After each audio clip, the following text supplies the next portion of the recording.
Welcome to Moonbase 2.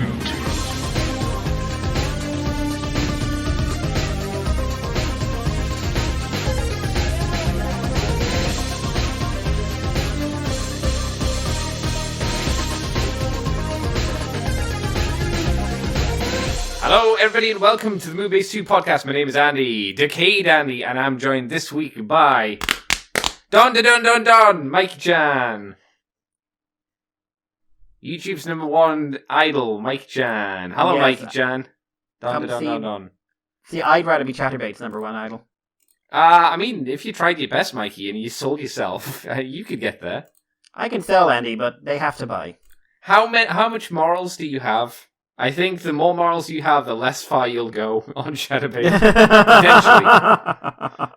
Potentially. In terms of easiness. You know?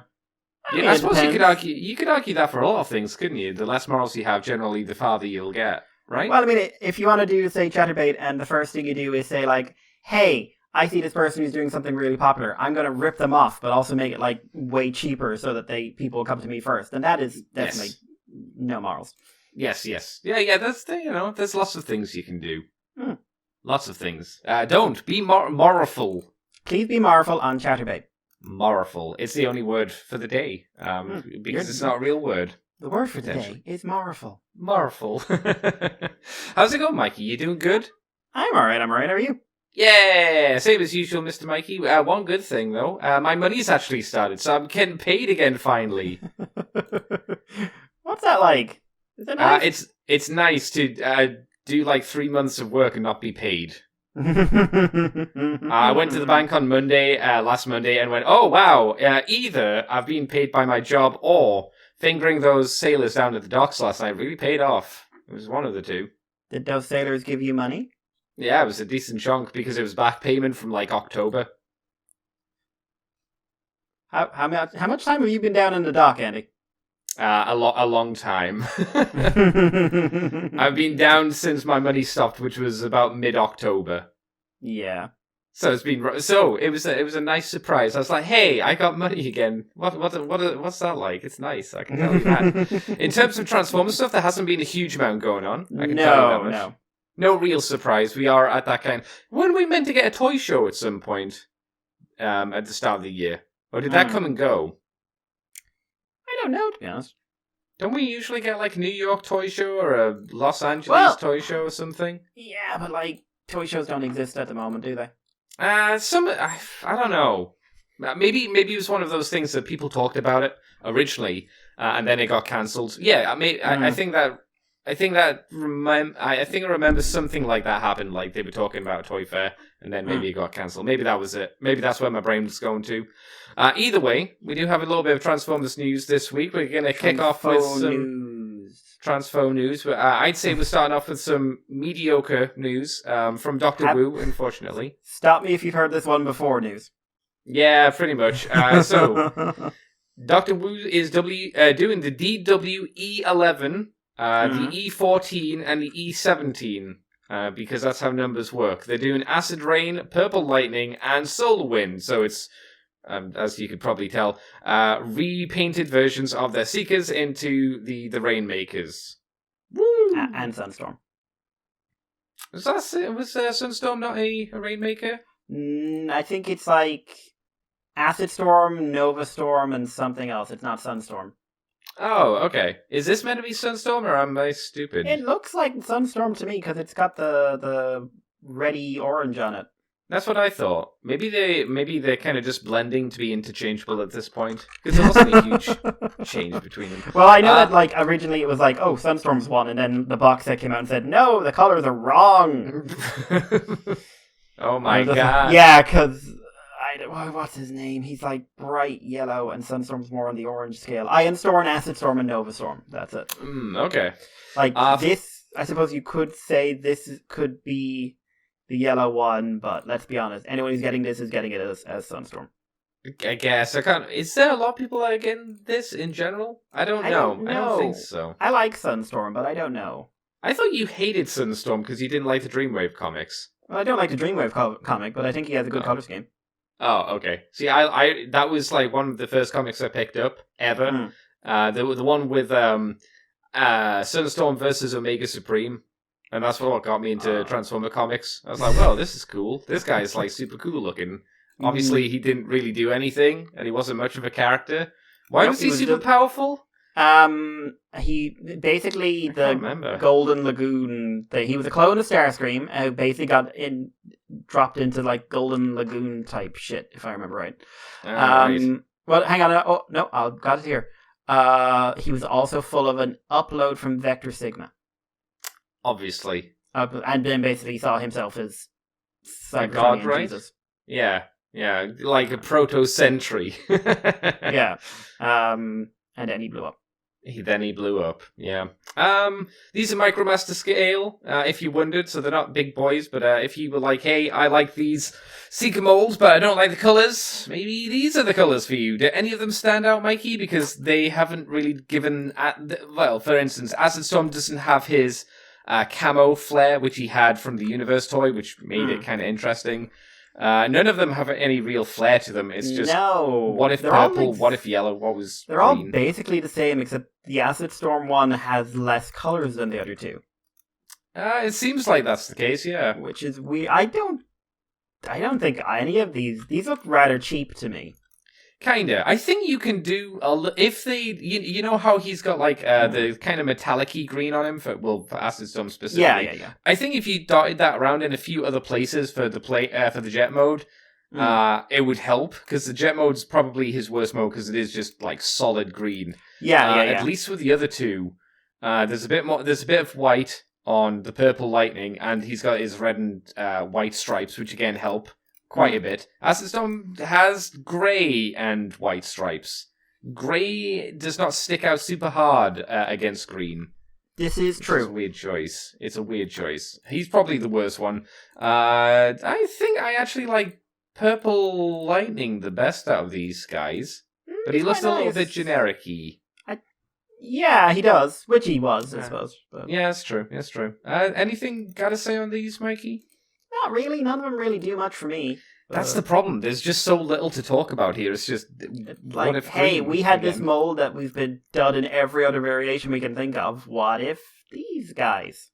Well, I guess along the same lines there, we've got the DWE-10B, which is Black Seaspray. So what if Seaspray was black? And yep, cool. That's it. It's he's got grey and black and yellow.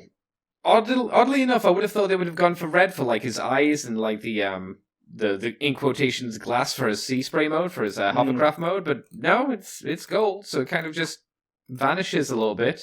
Yeah, the face is actually quite sinister because I didn't realize he had such angry eyes. You think he looks? I think giving him the red eyes would have made him look eviler, which is probably what you want to go for a black version of Seaspray, surely. Because it's surely meant to be like Nemesis Seaspray, effectively. Oh, you could probably do something quite interesting with the concept of Nemesis Seaspray, right? Can you do something interesting with a concept that involves? Yeah. Because Nemesis Seaspray, you make him into like a giant floating hovercraft fortress, like Tidal Wave, from the video game scale. Yeah, I suppose you could do that. Maybe you don't even have it where he is actually the robot. He's piloting the robot. I mean, if you want to do... I love the idea of Transformers that are driving mechs. I don't know why I love it, but because it's stupid. because it's like if we were piloting like flesh beings, it's a really bizarre concept. What? Hang on, Andy. If we were piloting some sort of giant human... I was actually thinking more Men in Black. Maybe a giant robots, human. But... Giant human, everyone tells you is a robot. Oh, don't say Evangelion. Giant human with a big ball in the center you just sort of stick a teenager into. No. That wasn't a ball, was it? I thought it was a weird, tampon stick. No, the big tampon stick went into the core, and the core is a big ball. Oh, okay. Which for some reason survives being drilled into. Yeah, it's fine. It's an angel. Or something. Is it? Is it? I don't know. Do they know? Matt, no. There were ideas, though. Why was there a penguin? I didn't mind the penguin. What was he there for? To distract you from the attempted rape and actual rape and more rape and the fucking bullshit. Just the usual, man. Just the usual. I'm not angry. No, never. Mikey, do you want to take us on to a story we covered last week, but we can fully cover now, at least in more detail, I suppose? FansHobby have revealed prototype images of an uncolored MB-18 Energon Optimus Prime combined form. Now, last week we saw the uncombined form, and now they've showed the combiner, and they do show that the limbs are interchangeable. You can do the whole feet as legs, legs as feet. And they show him next to Naval Commander. He's a bit shorter. But I'd say partly because, depending on which version of the combination you use, partly because he doesn't have like quite as much kibble. That Naval Commander has a lot of like trailer kibble on his legs. Yeah. He's a wee bit smoother. Yeah, but I suppose even in the animation model, Armada Optimus Prime did generally have kibble going on. No, obviously not as much, but he did have kibble going on versus the original toy, which was just a solid, unmovable, flat block for the most part. So that's fine. I do think this is again, I think we said it last week, a solid representation of a flawed design. Yes. And I think that once again, for the combined mode, it's hitting it's done as best it can with what it's based off of. I do like the fact that it looks like the drill, the tank treads on the drill vehicle mode looks like they're going to be rubberized. That's kind of nice. A little bit concerning because rubber generally turns to shit after like 20 years or something or less. But I like the fact the drill splits and you have a real hand in the middle. Did that happen in the show? No, it did not. Okay, no, I didn't think so. Because I think the drill was mostly a foot. He must have. Yeah, he probably used it in one episode as a drill, but then never again, I would assume. It's never been a hand before. No, I think that was a neat idea. I think if you're going to use the drill arm, though, you're probably going to use it as a drill for the most part. I guess the extra feature being there, though, is at the very least nice. Yeah, I wish he had an extra weapon. Like a sword or something, to like a two-handed sword that made that necessary. Yeah, that'd be fun. Yeah. I guess they didn't want to do anything like that just because it wasn't in the show. And it's an extra accessory that maybe they didn't have the budget for, I guess. But, I keep looking at Naval Commander and going, that looks a lot better. Have we had any reviews on Naval Commander yet? Is it actually out? It is out, and so is the Megatron, but I haven't actually gone looking for reviews, so I honestly don't know what the reception is. I hope they're good. I am slightly, in the back of my mind, tickled by the idea of getting one. I don't think I'll be able to, but I like the idea of having one, especially the Megatron, because we have Tidal Wave coming, and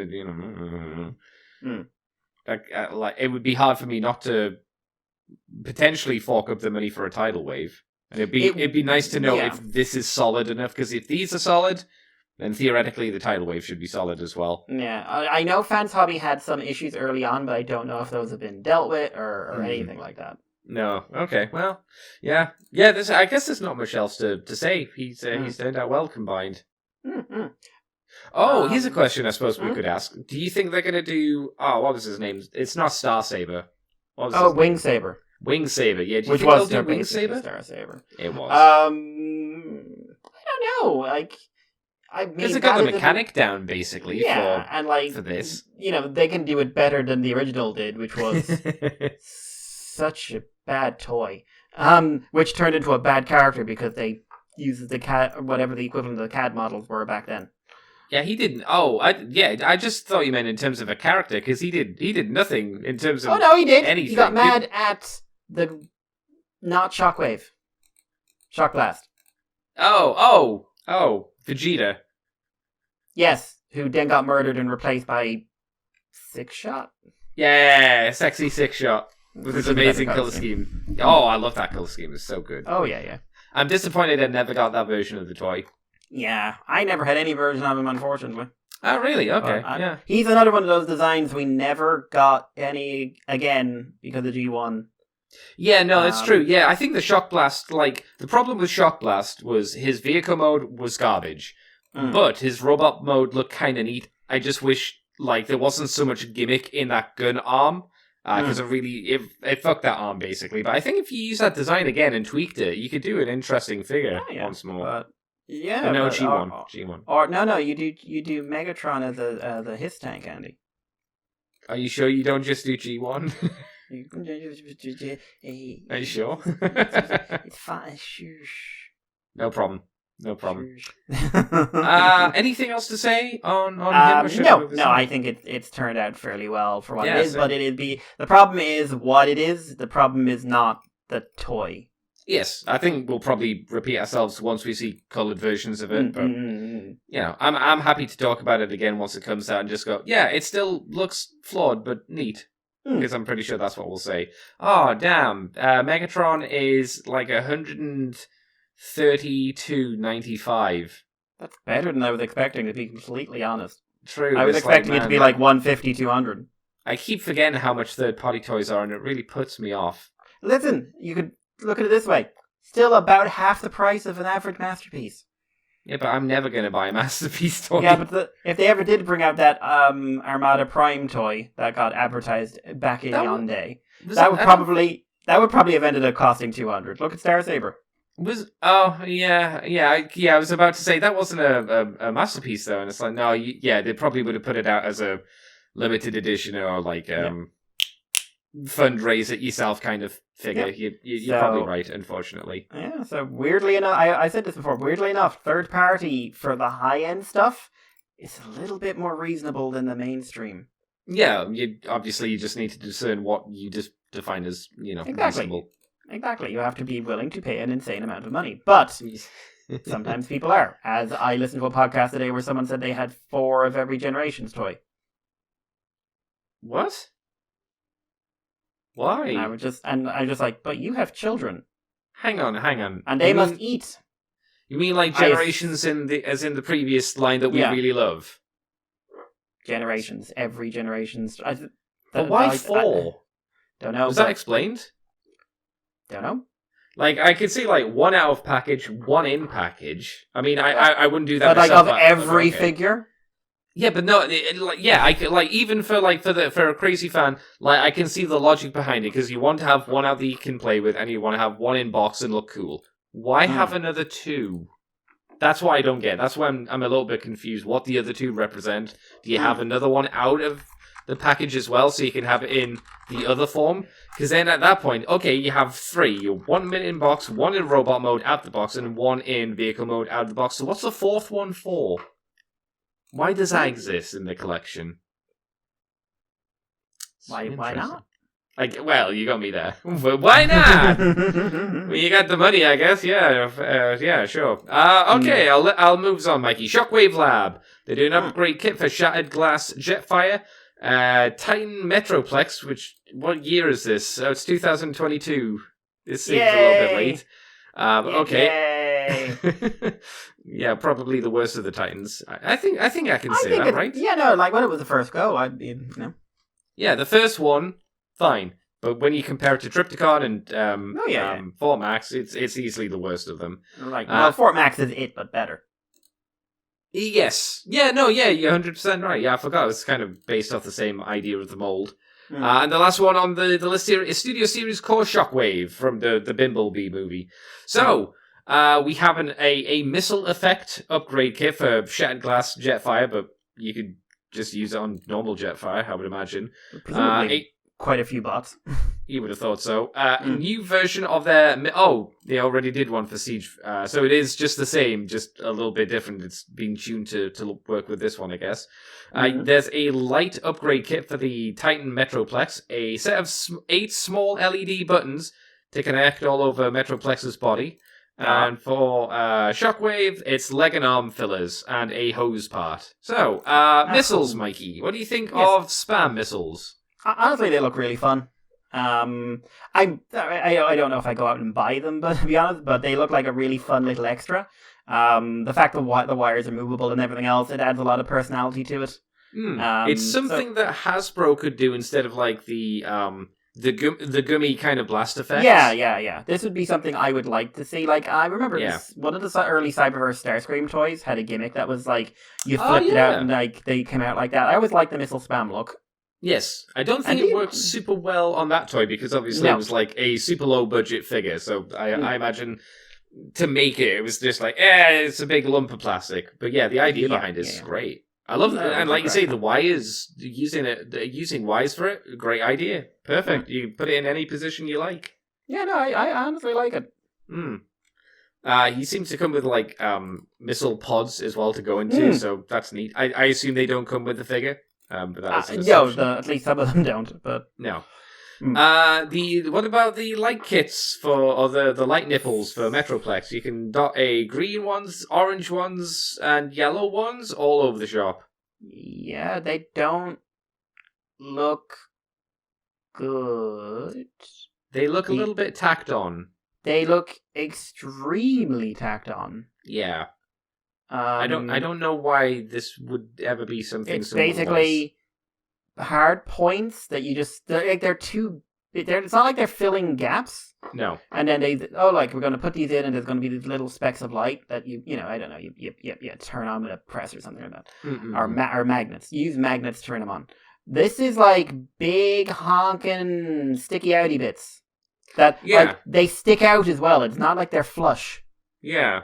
Yeah, and like you said, it's just going on to 3mm ports that are just there on the figure, Yeah, and like two of them are only visible, or like some of them are only visible if you open up the chest, which looks bad normally. So without a vehicle or something, like if there was a vehicle in there, maybe for city mode. But I think this is a miss. It's a weird choice. I don't know. I can't see why. Like you said, all of the lights just seem out of place, like they're just being tacked on. And I'm sure there are legit things you can do to upgrade this figure, because, it was the first one, so there are things you potentially could do. I don't think just slamming some lights on it is doing a huge amount, really. No, I do not care for this. No. What about Shockwave? Usually you're not really thrilled by leg filler parts, but you can see he is quite hollow, so it's useful. He is, and I also think, like, if there was a Voyager class Shockwave, they wouldn't be doing this for the core class. Probably not. Because they've never done fillers for a core class before. But no. People like this toy a lot, and people like this design, so it's okay. A hose is probably more like, I'm surprised there isn't some way you can fake that on the real toy, and that's kind of the thing I think adds the most. The gaps just don't. At this stage, the gaps don't bother. It does look much better with them filled. It's just not something that sets me off anymore. It's a shame that the... Which are purple, though. Yeah, that's what I was thinking. I was going to say that. Shouldn't they be, like, at least some of them be, like, in purple? Because at least the front part of the shin. But these all look like they were made on the same sprue. Which I wouldn't be shocked by. Maybe they don't want to paint them. But... Maybe, I guess, yeah. Not super exciting, but stuff there, I suppose. Mikey! Yeah, stuff there. Super 7. Before we go on to Super 7, I might as well throw this one in, yeah. Now, I actually did a bit of research on this while we were waiting, or I was waiting to talk to them. Like, as far as I can tell, these are semi-original designs. They're not... I thought that maybe they're a KO of the Trumpeter model kits, but they don't appear to be. Or if they are, they're a heavy retool. They do seem to be, and they're listed as third party, not fourth party. Fourth party is like on the website I'm looking at is the knockoffs. Right. So I'm going to lean into these are an original design. If I'm wrong, I'm wrong, and fuck all of you. Oh no! Oh yes, all of you. Every last one. You have been very naughty. As I'm closing other windows. But that was me stalling for time. A company I've never heard of before, Don Models. Now, they have a Weibo, but I can't find any evidence of them having done figures or kits before. Are releasing BP001, BP002, and BP003. These are Seekers. Now, these are, of course, Crimson Meteor, Night Flash, and Azure Thunder. Otherwise known as Starscream, Skywarp, and Thundercracker. However, these are a little different in that they look to be design-wise based off of, this is where I was starting to wonder, like, are they knockoffs or what the story? But like I said, as far as I can tell, they're not. Now, again, if someone has a Trumpeter kit and says, like, oh, these are absolutely knockoffs of it, then feel free to let me know. But So it looks like they're aesthetically based off of Bumblebee movie Blitzwing, or the Bumblebee movie Seekers. But with like more G1 colors and more G1 details, and very, very G1 heads. Kind of remind me a bit of the Flame Toy Seeker head, but not as long. Yeah. So you've got Starscream, fairly neutral face. You've got Thundercracker, who has a blowjob face. And this is always weird to me when people do this.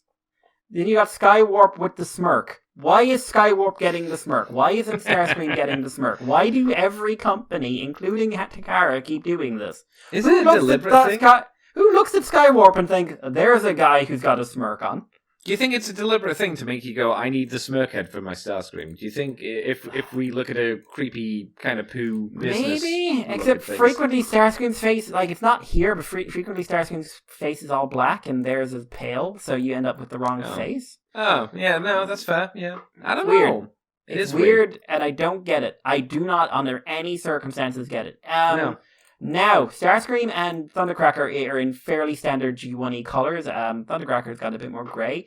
Skywarp is in Armada Skywarp colors, and the kind of color scheme that was hovering around back in the Cybertron trilogy, which is, instead of black and purple, he's grey. He's got a light purple with a lot of grey highlights. So his color scheme isn't G1-ish. It's G1-ish, but it's not G1. So these attracted my attention, obviously, because it said model kits in the name. But I think these look pretty well done. Obviously, brand new company and third party, so be fucking aware of building a kit from a third party company that's untested, shall we say. Yeah, and we know nothing about, really. Yeah, it's not like the Zoids ones, where like third party Zoids or whatever, and like that company's got like 10 releases under their belt, and you're just like, oh no, cool. Or like half the Gundam ones these days, where it's like the exact same thing. But I think they look good. I think the aesthetic looks nice.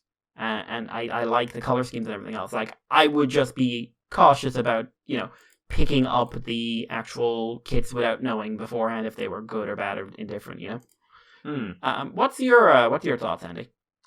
The designs don't do a lot for me. They remind me of a little bit of the Combiner Wars Starscream Voyager figure in some ways, specifically the Voyager. But I can see where you're coming from with the Blitzwing nods as well, specifically like the centerpiece of his cockpit chest, right?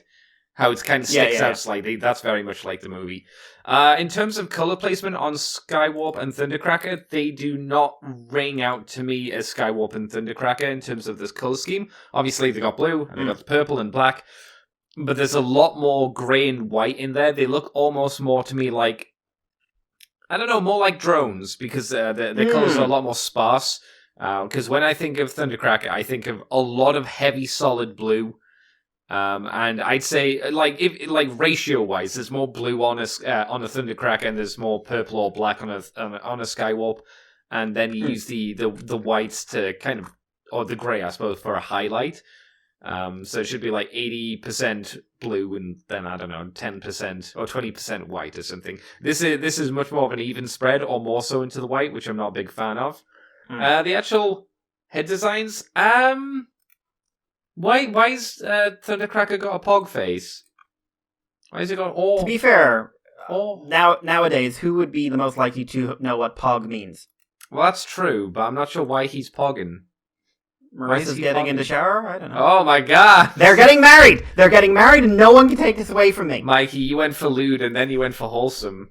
Back to back. You can't... You know what? There's nothing wrong about seeing your partner in the shower and going like, oh... I don't know. Nothing wrong with that. I think when one of them's 30 foot tall, that might be a problem. Love does not see these things.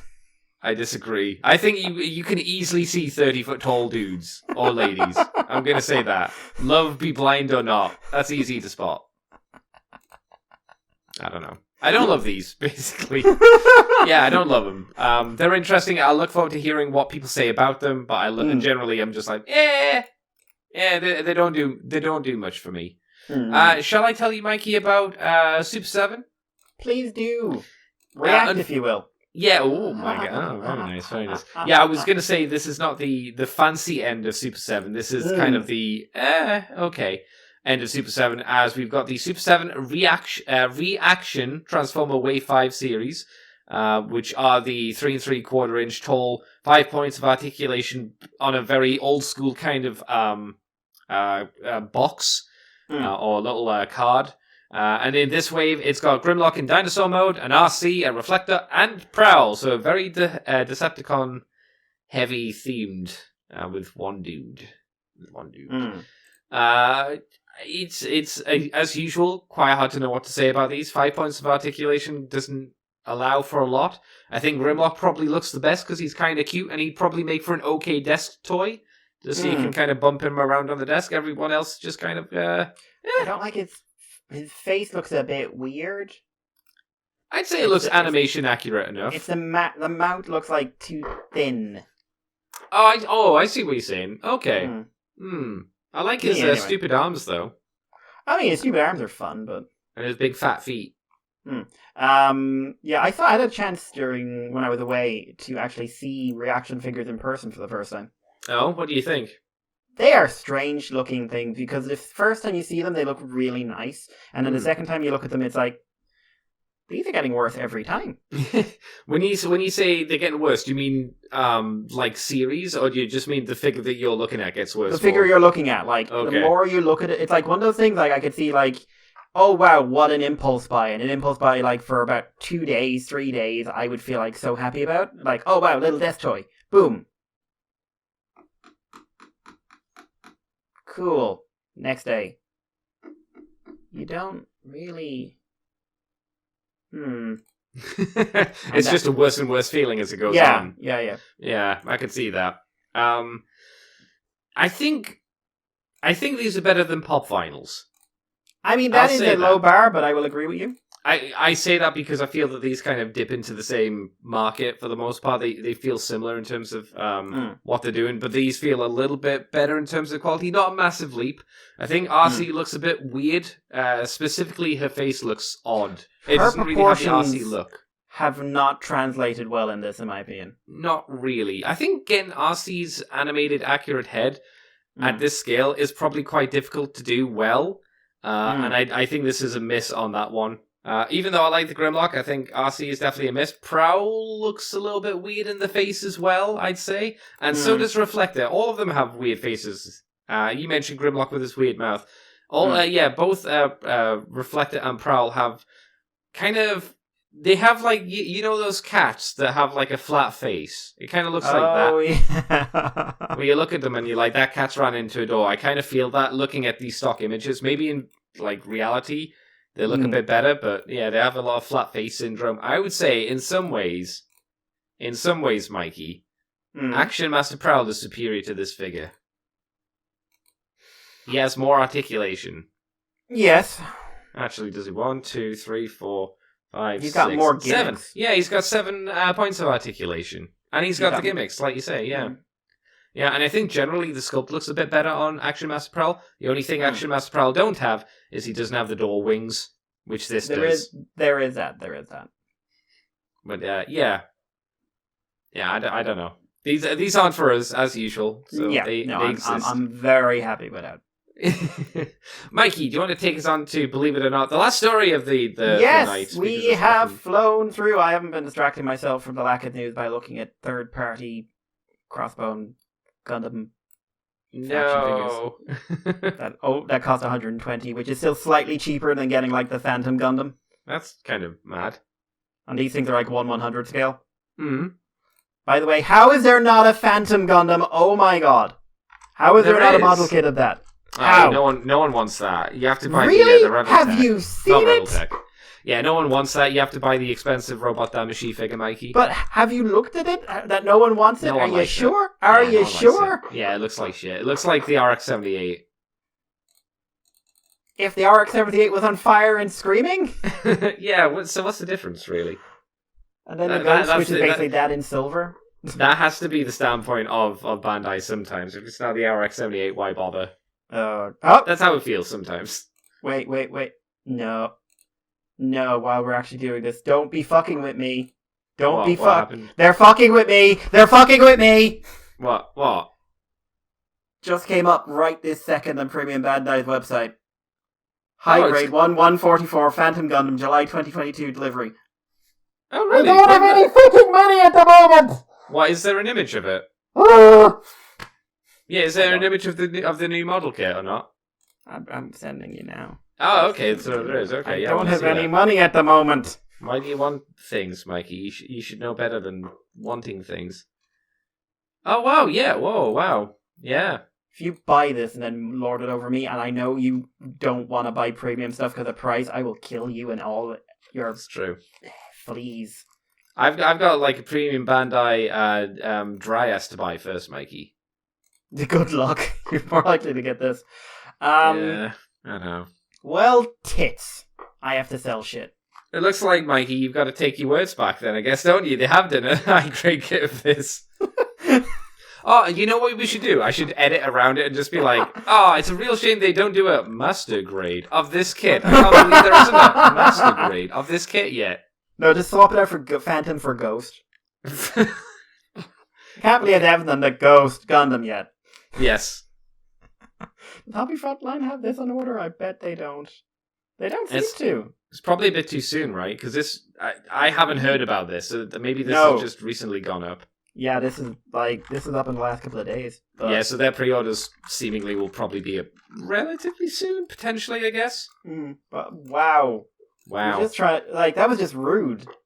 Yeah. That was unnecessarily rude, Premium Bandai. Well, you should be happy. You can get the thing.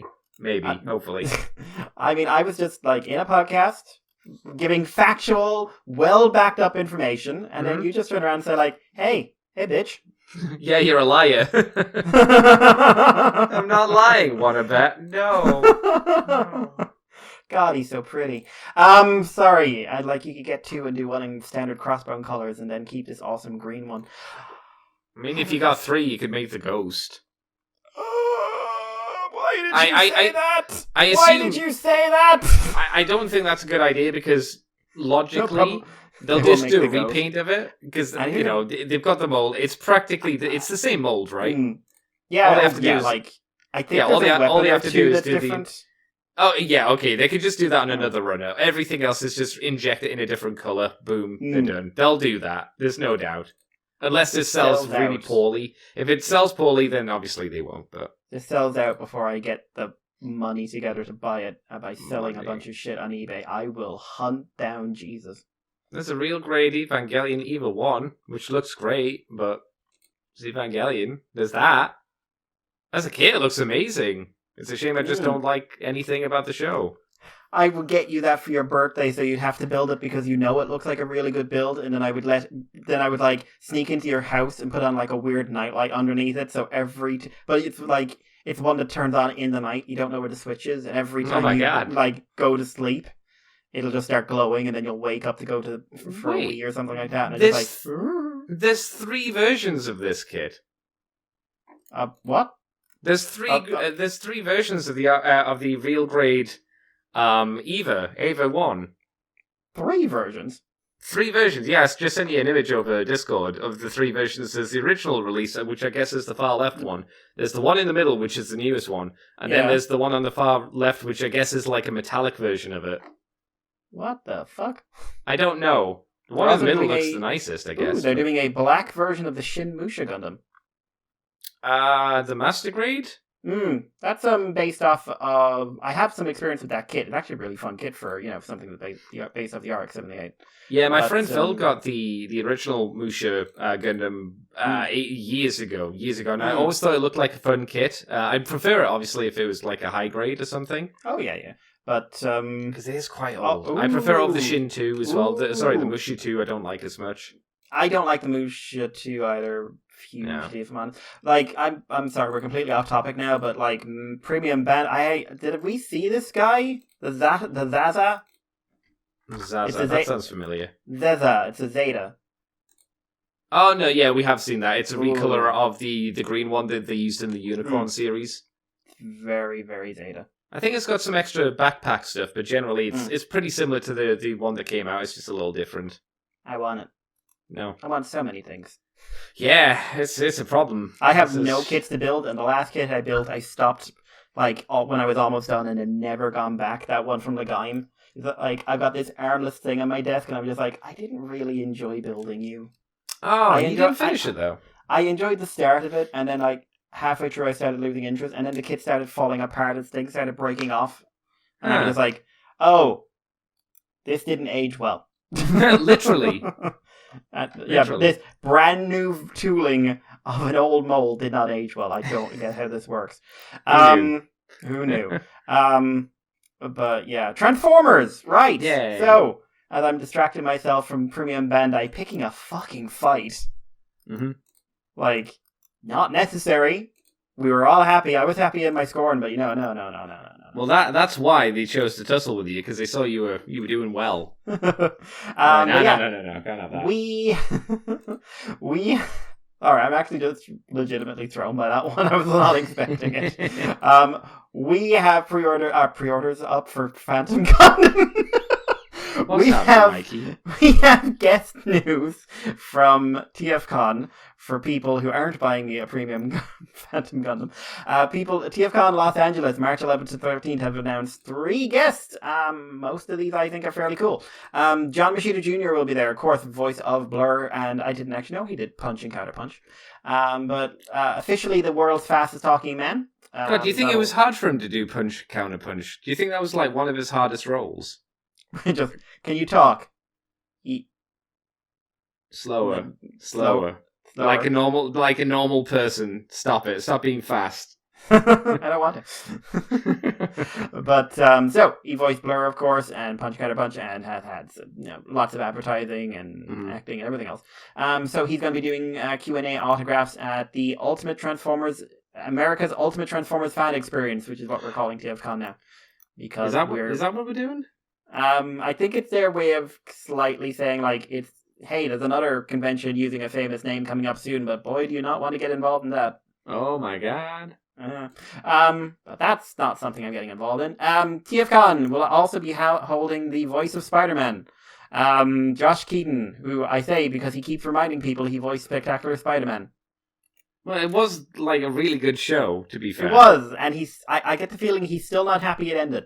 No, I'm not. To be fair, I'm not happy it ended either. Also, the voice of the best Hal Jordan. What? He was the voice of the best Hal Jordan. Which Hal Jordan?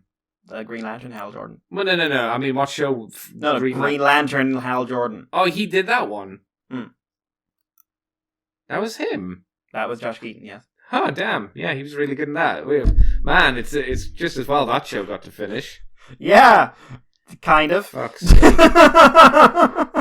Because they were supposed to have another season, but then, I don't know, evil. There was a lot of shows around that time which just got nuked, and they were really good shows. So many.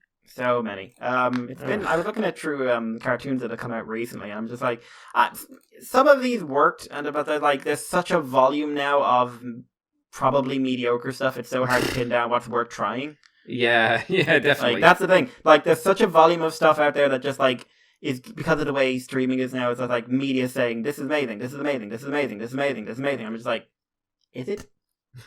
Yes. Yes. Also played The Flash in one of the Justice League movies. Okay. The Wally West one, actually. But, yeah. Anyway, of course, he's there because he played Jack Darby, the best non-cyborg lead in Transformers who was not a robot. Mm-hmm. And not a cyborg. Sorry. Who's still better than him. And Tailgate, which was a barely there repaint of Cliffjumper that got murdered. Yay! He's also currently starring in Dota Dragon's Blood, which I've still never seen, even though it's got dragons in it. And he's in Arcane, which I've never seen, but people are like flipping the fuck out about. Yeah, I need to watch Arcane at some point. It's kind of on the list. Yeah.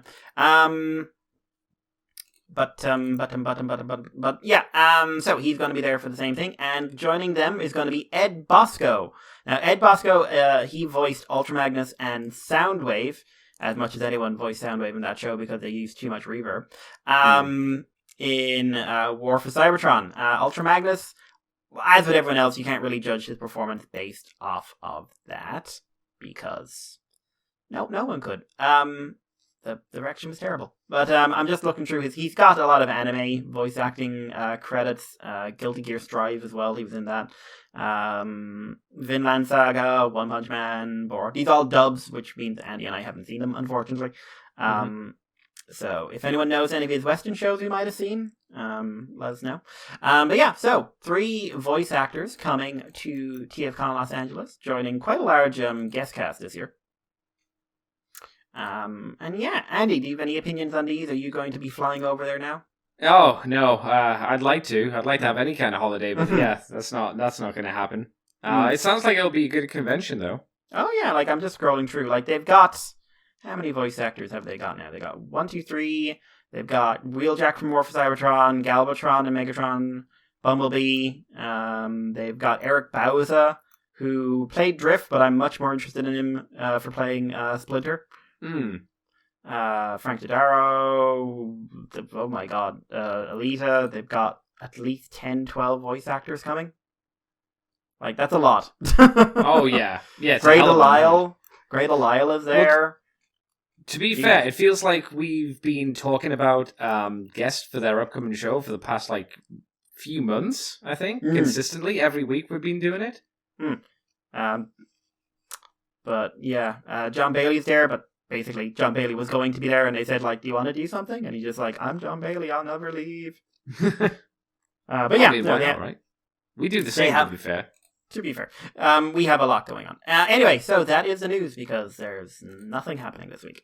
Yeah, that's how it be, unfortunately. Sometimes the weeks just be empty. So, Mikey, apart from being flabbergasted this week, what else have you been up to? Bloody hell, Premium Bandai. Can't let me have it. So, what was I up to this week? Not a ton. It's been a bit of a work week. Been a bit busy with stuff, but I got through the usuals, basically. I decided, this was just on a whim today, because it is the best reviewed Sentai series in years. And there's a new one starting today, which I did watch some clips of. The Don Brothers show, which has the most CGI I've ever seen in a Sentai.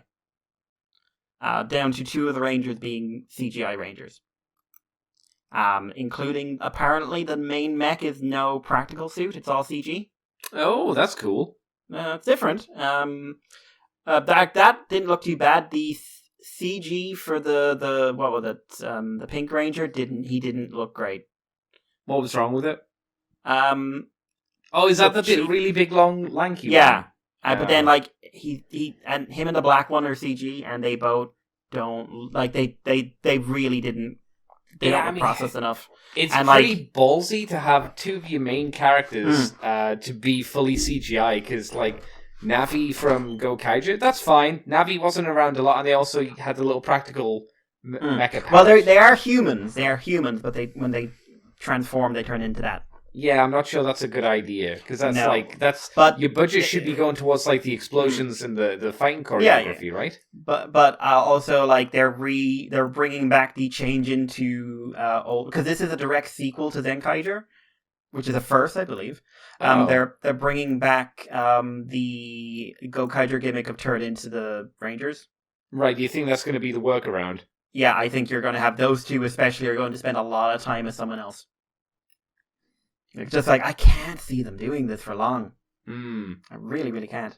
But anyway, so I checked out the first 3 episodes of Zenkaiger. Has a lot of the Sentai tropes. The main character spends a lot of time shouting. In a good way? In a Sentai way. Okay. He's not red, he is white. He is Zenkaiser. But I think they did a fairly good job of kind of developing the characters, considering their suit. It's based on suits this time around. I am pretty convinced once the 6th Ranger shows up, because I know he's human looking at least. Him and Zenkaiser, they will just take over the show, and everyone else will be pushed to the side. Just a suspicion. So basic story is it seems to just fully go into all Sentais happen in parallel universes.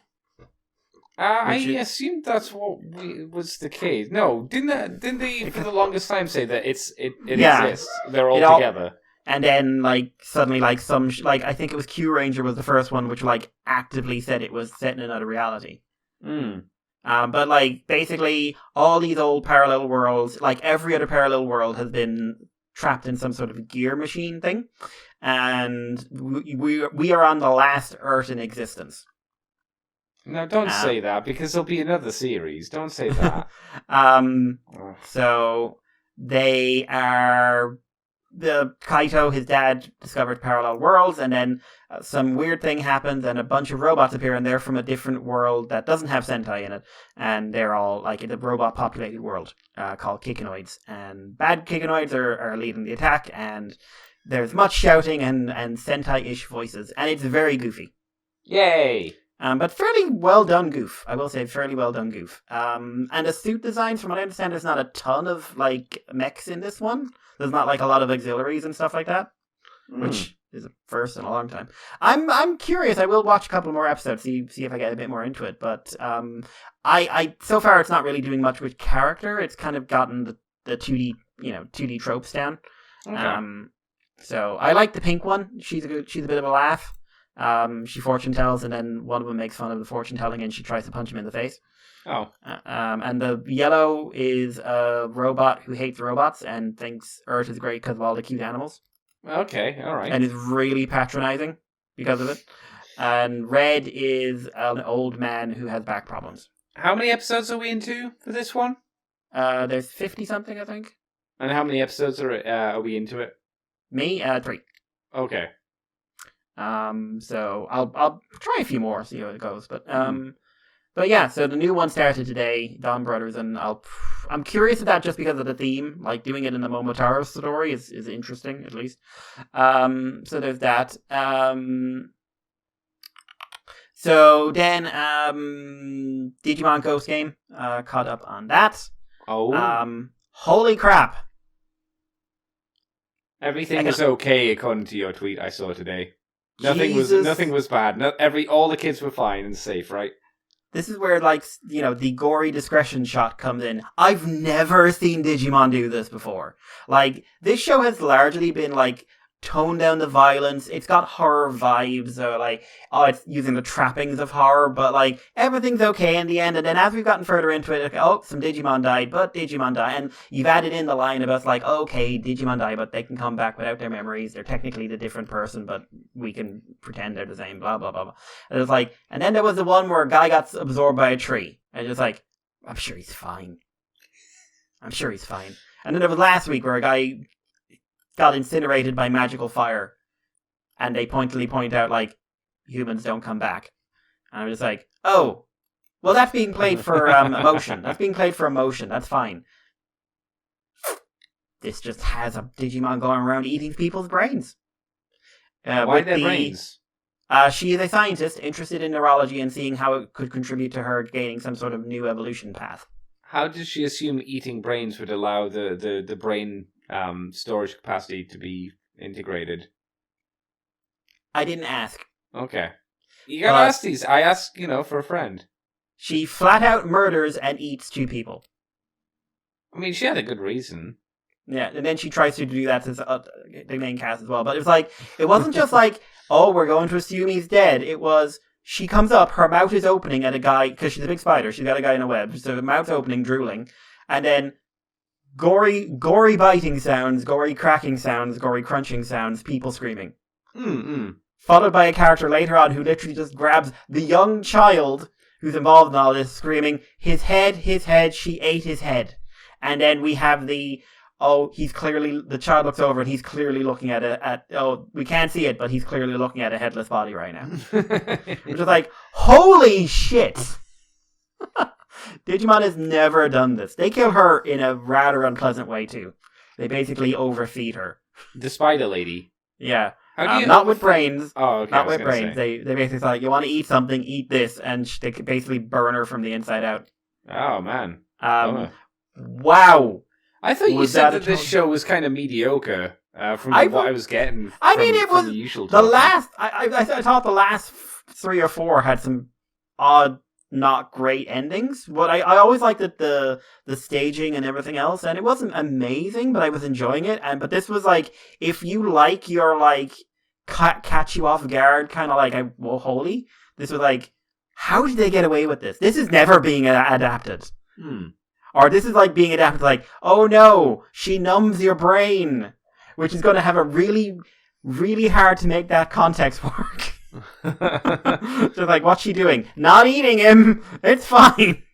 But no, I'm enjoying Ghost Game overall. It's just like, this completely caught me off guard. Jesus.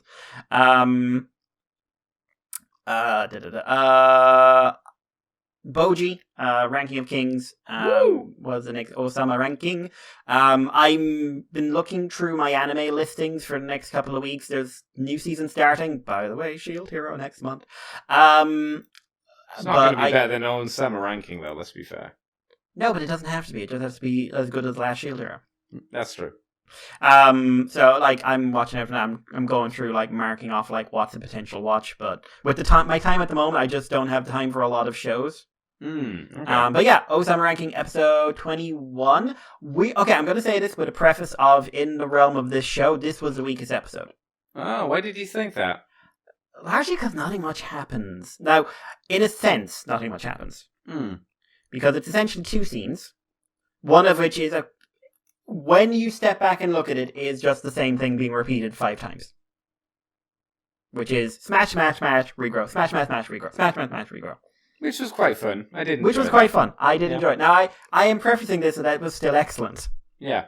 But I have to. I'm measuring it against the rest of the show. I can see where you're coming from there. Yeah.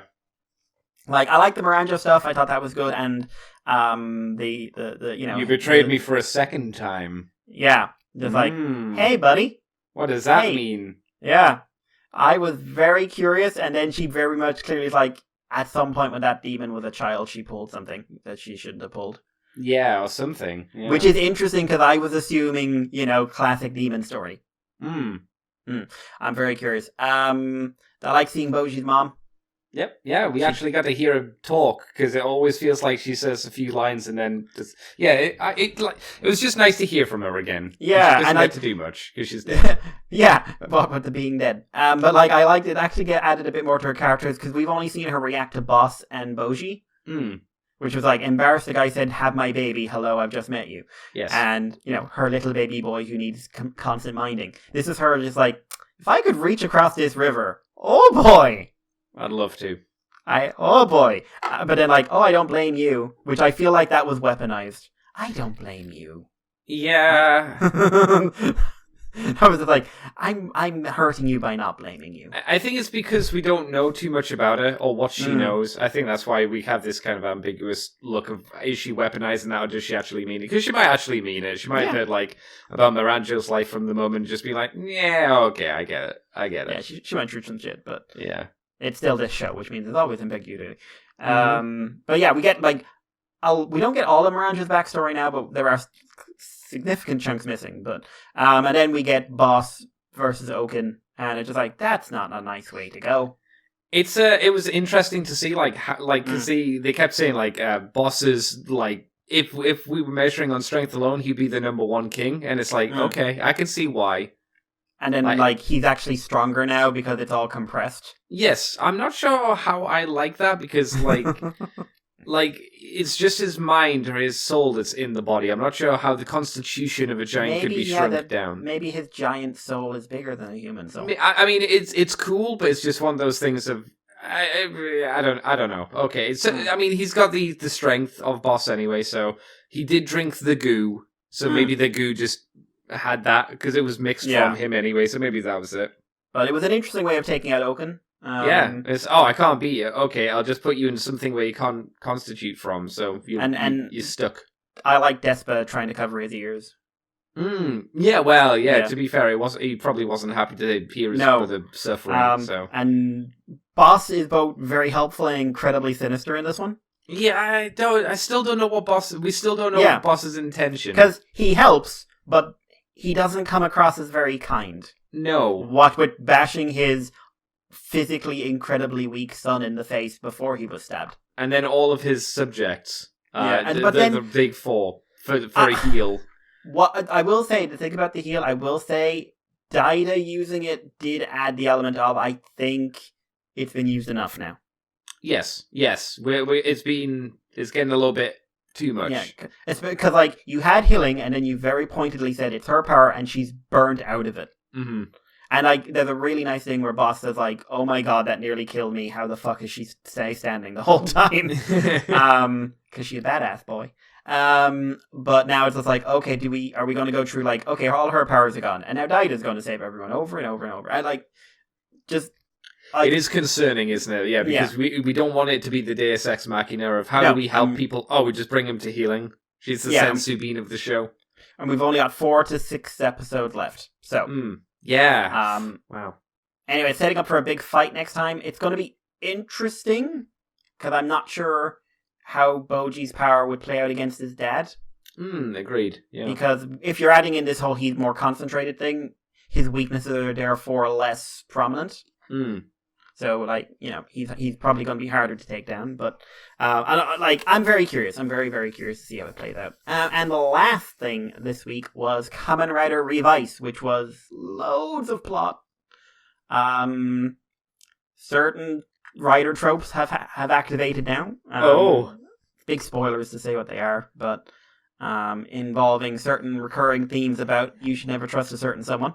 Oh no! This is a weirdly structured one, though, because it's like basically a 5-minute cold opening, a quite long action scene that stretched for most of the episode, with another 5 to 6 minute dialogue scene. Was it good or was it too much? I liked it, but I liked it because I'm into the lore and like the reveals and stuff. I'd be curious to see what people would say about the structure. Because it managed, like, Sentai has very long fight scenes, whereas Rider doesn't. This was long, but I think they kept on adding fresh elements to it. Okay. So we got a new Rider, who, it's not Veil, it's Veil, but it's Veil because in Japanese, you say, like, V is frequently pronounced like a B. Yeah. So it's a pun. His name is a pun. On Veil.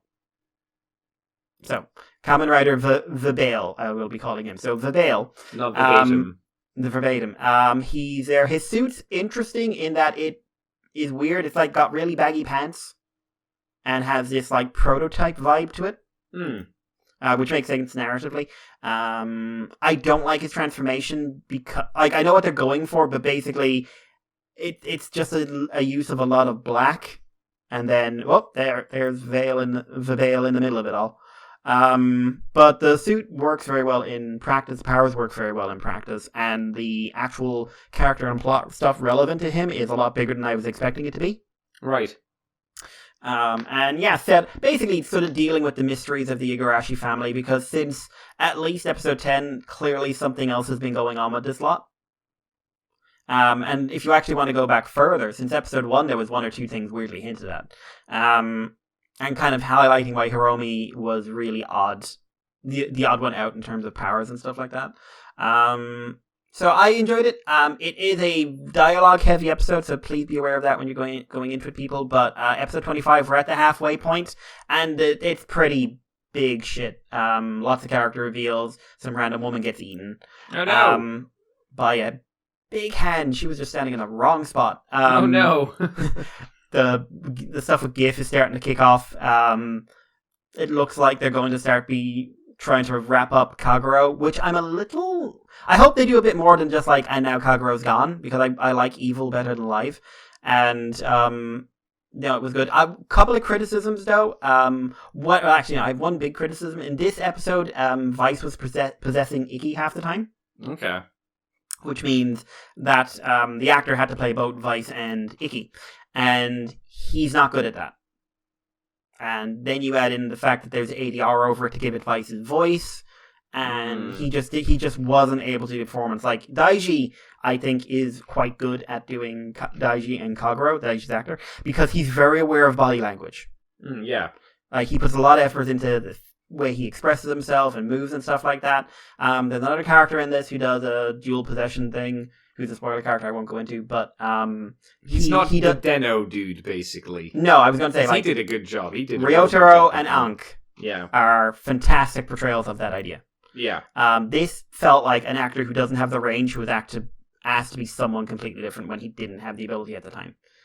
And like I said, adding in the fake voice, like, again, looking back at Deno, it's just like, my God, that guy was such a good actor. And like, Icky's usually a pretty solid actor in general, but I just think he just wasn't ready for it. Yeah, and that's my week, really. That's been my week, really. Damn, son. That's okay. It doesn't sound too bad. Yeah, lots of random deaths. Yay! What about you, Andy? What have I been up to? Not a huge amount, just work. Playing Elden Ring on stream. That's been fun, getting through that.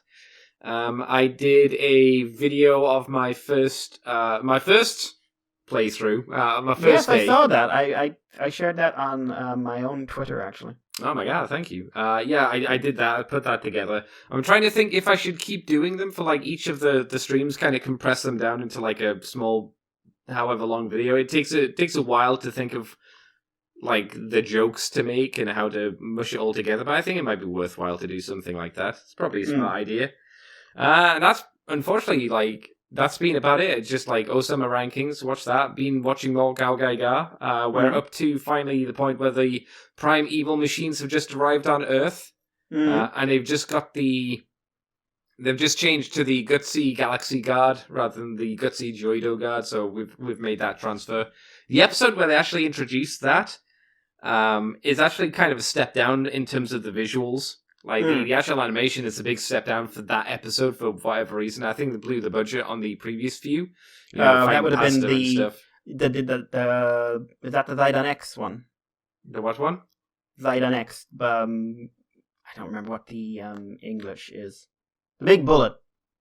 Oh, the Bullet X. Yeah, the X Bullet. That was for Pasta. Yeah, because I was thinking, like, that was a lot of their animation budget for a few weeks. Yeah, I think that's probably the case. Yeah, because that was probably, I think that was episode 29, 30, and the Prime Evils arrived 2 episodes later. Like, all of them rather than just 3 of them, so it's probably... And they probably had to spend money on making the King Jada stock footage as well, I imagine. So yeah, it's still good. I'm glad to be onto the Prime Evil stuff, because I definitely think that the Zonda arc, I've said it before and I'll definitely say it again, it lasts a little bit too long. It keeps going a little bit longer than I'd like it to, personally. But yeah, that's unfortunately it there. Not a huge amount, just Elden Ring, and, it's still a very fun game, shockingly. Who knew, right? People seem to be enjoying it. Are you going to do the new Horizon game, Mikey? Probably not. Okay, I wasn't sure if you were. Got so angry, Andy. I got so angry at how the story... Do you remember how angry I got? I got very, very angry about how that story was being told. See, I wasn't saying that just to piss you off. I was asking because I know how... I see how much it's getting pushed at the moment. It's getting pushed on TV a lot. It's getting a lot of TV adverts. A lot. No, there's not much coming up for games that are, like, dragging my interest. It's just kind of a bit of a dry spell for the next few months, I think. But the only thing for me with Horizon is I love the concept. I love the ideas behind the world, but they just made... One, the way they told it, like... You tried to do Breath of the Wild with a narrative and highlighted why doing Breath of the Wild with a narrative is a mistake, because it's just too... There's just too much space. Right. Like the story gets forgotten too easily. And two, like, I didn't... Personally, I didn't like how the stuff with the machines ended up being a little less organic than I was hoping.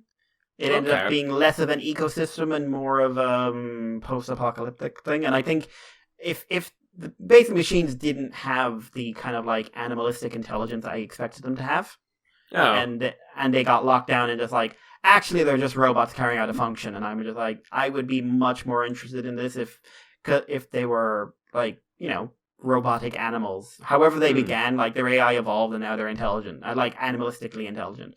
I also think it's really weird that at no point have they done in either game, I don't think they do this in the second one from what little I've seen, that they don't give her like a named robot pet. Like, it seems so really obvious. Like, give her a horse or give her a tiger or give her something that was like, this is mine and I named it Jerry, and Jerry turned out to be really useful, and oh no, they've killed Jerry. That's really that's a really common thing that, you know, is common for a reason. But no, like game wise, like I'm just not much coming up at the moment for me. I keep my eye out. I check what's coming up and what's new thing. There's like nothing's popping with me at the moment on what I've got, you know. That's fair. I mean, something will come around. I mean, you've got a model kit to get. So that's something. God damn. Or that's another thing. We see Baby George in his gigantic, way too big lab coat, and the first thing he says is he's lying on his back holding a rock trying to figure out what it's made of. God damn. Wow. God damn. And which has actually led into a rather sweet scene of linking his father to him, and that's like his father still has that rock. Oh, which was a nice little visual language. Which is like this actually very cute Japanese child lying on the ground in a giant lab coat after having a comedic scene of whacking a rock with hammers, and just like, God damn. I like George of all ages. Wow. All right. Wow. We've got a few questions. At least we got a question, because I actually remembered it, from Gary Cooper over on Facebook. He says, "Hey, Andy, last month Mikey and you were talking about smelling Transformers. Yeah. What's the best one you've smelled? Because Mikey doesn't smell toys. For me, because I'm a human being. Yeah, you're missing out, Mikey. That's the problem here. For me, it's the Carol Legends Whirl. Something about that sulfur smell, smelling baby blue plastic still smells great to this day. I just smelled it again. Cheers. Good, yeah. you found a friend. Yeah, of course we did. There are lots of people that sniff their toys. I can't think of a specific, like, generally the SH figure arts from Japan, from the Kamen Rider series, they always smell pretty good. They had a pretty strong odor to them. I'm trying to think, like, it's been a while since I've had a good huffing toy, because a lot of the stuff I've been picking up recently, or the latest things that we're picking up, are more model kitty. Our model kit stuff doesn't tend to have a whiff to it, unfortunately. No, it doesn't. Ah, see? Yeah? I'm not saying I'm smelling them. It's just like I've never noticed the smell when I open the bags. Yeah, it's disappointing. Very disappointing. I'm looking around my room. I tried smelling the He-Man toys, the newer He-Man toys, the Origins toys. They don't have a good whiff to them. They're just like, yeah, they're kind of flat. Maybe they try and get rid of the smell from toys because it's probably toxic. Probably kills brain cells. Because they probably heard about you. Why would they get rid of it just because I do it? That doesn't make sense. That's silly. Because they have a sense of morals, Andy. No, Mikey, they're a business. Businesses don't have morals. We both know this. Come on, get out of here. Get out of here. Do you have anything you want to add to the smelling of toys? I mean, are you going to start hoofing toys? I think you should. You're both a problem. You are both a problem. I think you we and Gary Mikey hoofing toys. Both need to stop your choices in life. Come on, man. One good hoof and you'll be hooked. Yeah, because that ends so well historically. Come on, you just need one. Just a small one. Just to get you going. No, you're freaks. You're fucking freaks. Do you have any questions, Mr. Mikey? No, I don't have any. Ooh, all right, okay. I think that's us done for this week, Mr. Mikey, unless you got something else. Fuck you, Premium Bandai. Why would you make me look the fool? I mean, you know. Also, can I have a free review sample, please? Why would they give you a free review sample? Because they've insulted me, and I really feel like they should, consider that in their choices and sort of make penance. They should pay you back for the shame they've cast upon you. Yeah, like, in front of people. There are people now who, have seen my shame, and it's like, I think I'm owed a little something. I can see that. I mean, I'm not saying you're right or wrong. I'm just seeing where you're coming from, I'm not passing judgment, though. Mikey, where can people find you on the internet if you want them to?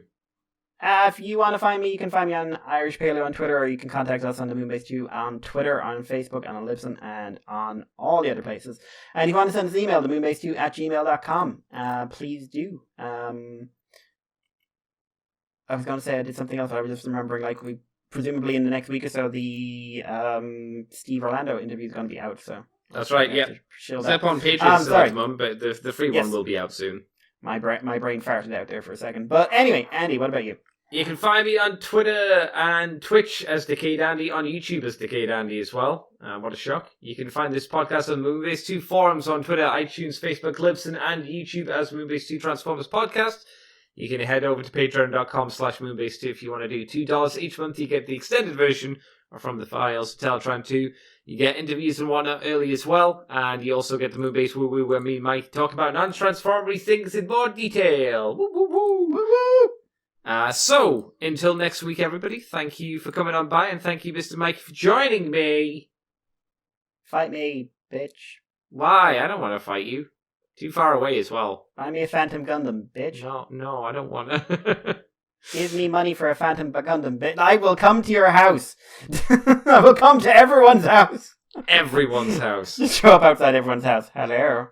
I don't have a Phantom Gundam, do you? I just need $1. Mikey just needs $1. Yeah, if I go to a bunch of houses and say, give me $1, and they give me $1, then I'll be fine. Mm-hmm. Easy peasy. How hard can it be? I could rob a place, I suppose. Nah, that would be madness. You are now leaving Moonbase 2.